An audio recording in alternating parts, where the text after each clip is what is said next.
હે ભગવતી માતા, સમયસા શાસ્ત્રના ત્રીજા કળશમાં ભગવાન અમૃતચંદ્રાચાર્ય કહ્યું છે કે આ સમયસા શાસ્ત્રની ટીકાથી મારી પરમ શુદ્ધિ થાવો, અને ત્યાં જ પછી કહ્યું છે કે સ્વભાવે તો હું શુદ્ધ ચિન્મૂર્તિ છું, તો આ બંનેની સંધિ કૃપા કરી સમજાવો.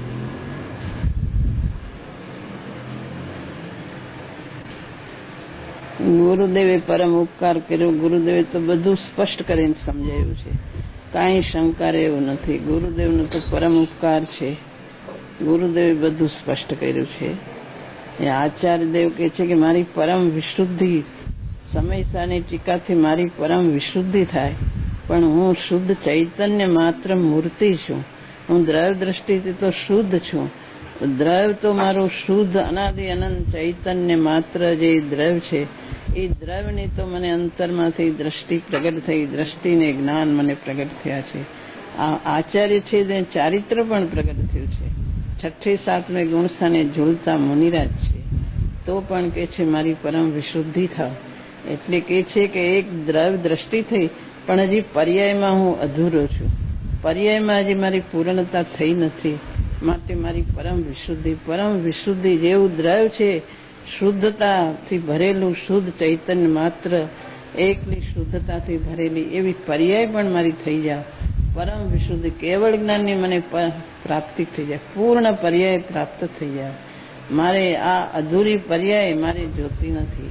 જે અનાદિથી જે આ પરિણતિ વિભાવવાળી કલમાશિત મેલી પરિણતિ અમને ન હો. અમારે તો એક શુદ્ધ ચૈતન્ય માત્ર મૂર્તિ જેવું સ્વભાવે છે, એવી પરિણતિ પણ એવી જ પ્રાપ્ત થઈ જાવ.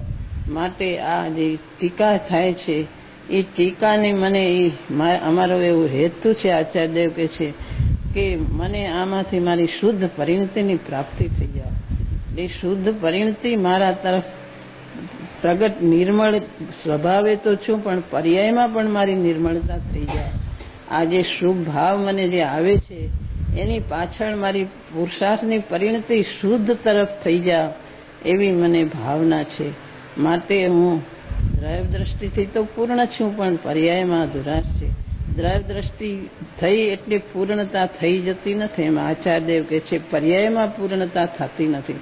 સમ્યક દર્શન થાય ત્યારે દ્રવ્ય દ્રષ્ટિ થાય તો એ પર્યાયમાં અધૂરો છે. અને આ તો મુનિરાજ છે.